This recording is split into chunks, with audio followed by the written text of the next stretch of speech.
I never believed death could come so suddenly. One moment, I was sitting in my luxurious office, reviewing the weekend's profits from my hotel and nightclub. The next, I was standing outside my own body, staring at myself lifeless on the floor. But what terrified me the most wasn't the heart attack that stopped my breath, it was the judgment that followed immediately. I owned one of the biggest hotels in my city. Every night, young men and women flooded my nightclub to drink, fornicate, and drown in worldly pleasures. I thought I was living the dream. I thought money was power, and sin was nothing but a small price to pay for success. But the night I died, I learned that every sin has a weight, and every soul has a destination.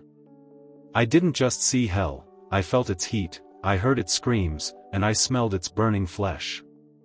And worse, I stood face to face with Jesus Christ, who showed me that my empire of entertainment was actually a highway leading many souls to destruction. This is not a story for entertainment. This is my testimony, raw, real, and unforgettable. Please, watch till the very end, because what I'm about to share could save your soul from the same eternal mistake I almost made. Before I continue, I want to take a moment to thank each and every one of you who has supported this channel. Your prayers, your comments, and your willingness to listen to these testimonies are what keep stories like mine alive. Every time you share a video or leave a word of encouragement, you're helping spread the truth about eternity and the urgency of salvation. This is not just another story. This is a matter of life and death, heaven and hell. So, if you're new here, I invite you to subscribe and join this community of truth seekers. Together, we are standing against the lies of the enemy, exposing the reality of hell, and reminding the world that Jesus is the only way, the truth, and the life. John 14 verse 6. Thank you, from the depths of my heart, for giving me the chance to share what I went through. The first time I realized how far I had drifted from God, I didn't even care. My life was the envy of everyone I knew. I owned one of the largest hotels and nightclubs in the city. By day, I appeared as a respectable businessman, shaking hands, smiling for the cameras, signing contracts. But by night, my empire became a playground for sin. The hotel rooms were rented to couples and strangers alike, many of whom came to indulge in lust, alcohol, and the fleeting thrill of worldly pleasure. I profited from it all. I justified it to myself as business.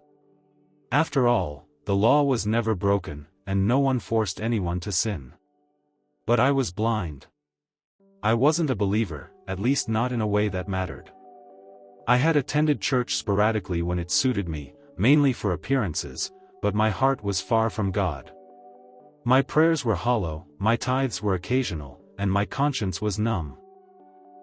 I had grown arrogant, thinking wealth was proof of favor, forgetting that Jesus said in Matthew 19 verse 24, "It is easier for a camel to go through the eye of a needle than for a rich man to enter the kingdom of God." I scoffed at the warning. I laughed at the idea of hell, thinking it was a story to scare children. Even when I heard sermons about judgment and eternal punishment, I shook my head. That won't happen to me, I thought. I was careful, calculated. I attended weddings, charity events, and social gatherings to maintain my image. But behind closed doors, I indulged in sin without remorse.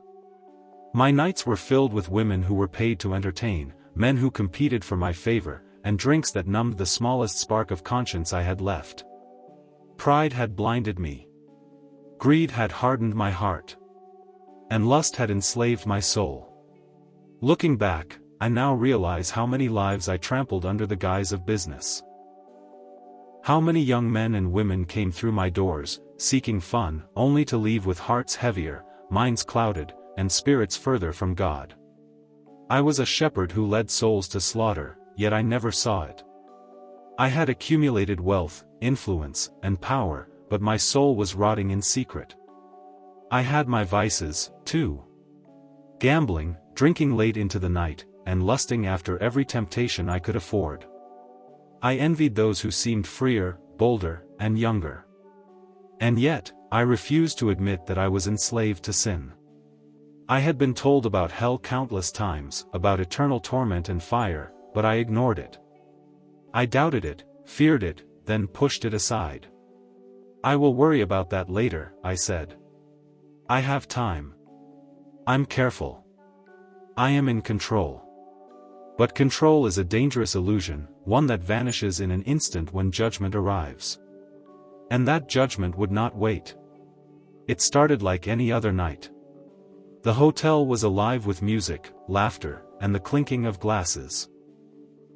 I was in my private office, overlooking the neon lights of the city, counting money and making plans for expansion.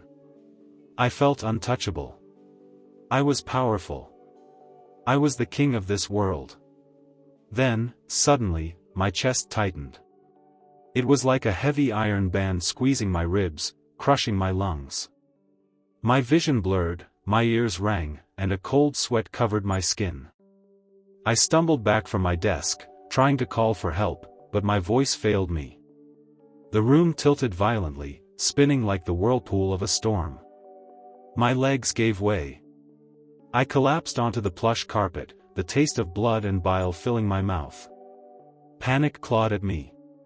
And then, it happened. I felt my body lift, float, like I was weightless. I looked down. There I was, my body, slumped and lifeless, eyes wide in terror, heart still hammering. A sickening realization struck me, I was dead. I had left my body. Before I could even think, a force pulled me, not gently, not kindly, but with a violent, inescapable tug. I was dragged through a darkness thicker than night, a void that seemed to stretch forever. Screams pierced the air, agonizing, endless, soul-shattering screams. I could smell it then, sulfur, burning flesh, decay. My stomach heaved. Every nerve in my body screamed in terror. In that darkness, I began to see them. Souls, countless souls, twisted in torment. They clawed at each other, at themselves, at the void, yet there was no escape. I saw faces contorted in horror, eyes wide with regret, mouths open in cries that would never be answered. And then I realized the worst part, many of these faces were familiar, friends I had ignored, employees I had mistreated, even guests whose lives I had corrupted. I tried to cry out, but no sound came. My mind raced, thinking of my sins, my pride, my lust, my greed. Every secret act I had buried, the bribes, the nightly parties, the young men and women I had allowed to indulge in sin under my roof, flashed before my eyes like a horrific slideshow. Each memory burned like fire against my soul. I felt them as chains around my neck, dragging me deeper. Time lost all meaning. There was only heat, screams, and the weight of my sins pressing into me from all directions. I thought of my wealth, my empire, my influence, but it meant nothing here. Gold, cars, women, power, all worthless. My arrogance, my careful plotting to maintain my image, all dissolved into ashes in the face of eternal judgment. And then I saw him. Jesus. His face was radiant, but not comforting in the way I imagined. There was love in his eyes, yes, but also piercing justice. His gaze burned through me, seeing every sin I had committed, every soul I had led astray, every ounce of pride I carried. I felt small. I felt naked. I felt utterly exposed. Why have you led them into sin? His voice thundered, calm yet unbearable. It wasn't a question, it was judgment. Why have you built your empire on the ruin of others? Do you not fear me? I tried to speak, to beg, to explain, but my tongue was frozen. Words failed me. Only tears flowed. I realized, in that instant, that my life, my riches, my power, all the things I clung to, were nothing in the presence of holiness. The heat intensified. The screams grew louder. I was on the brink of being consumed. The chains of my sins threatened to drag me into the fire. And I knew one undeniable truth, I could not save myself.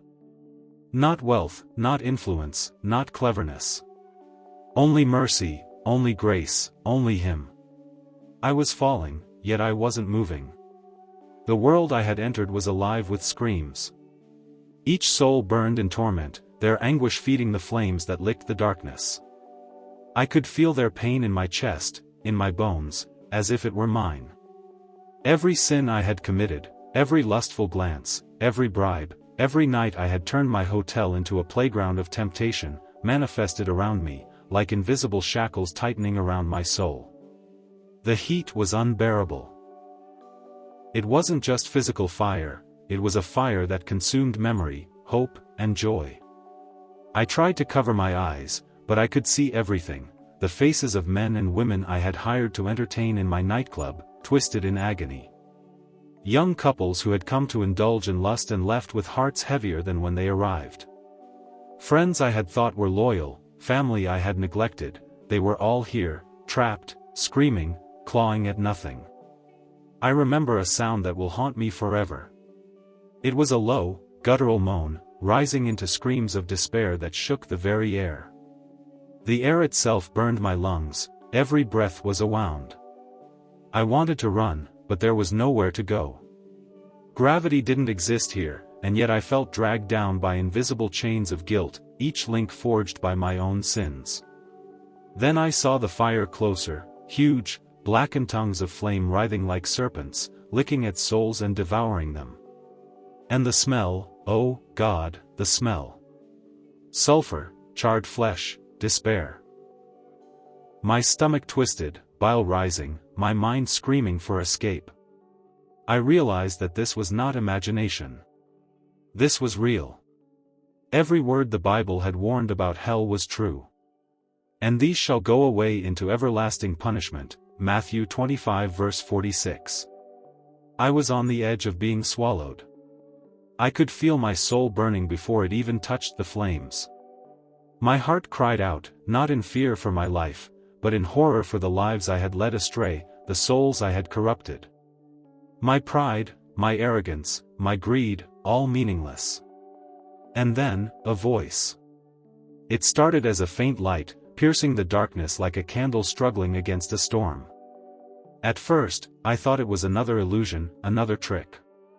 But as it grew, I saw Him, Jesus. Not the meek, gentle figure I had imagined, but radiant, pure, and holy beyond comprehension.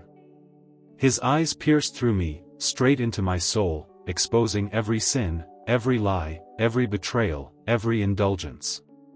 Why have you led them into sin? He asked again, his voice calm, yet it shook me to my core. Why have you built your empire on the ruin of others? I fell to my knees, though I had no body, begging, Lord, have mercy. Have mercy. He extended his hand, and I felt it, not with my body, but with the very essence of my being.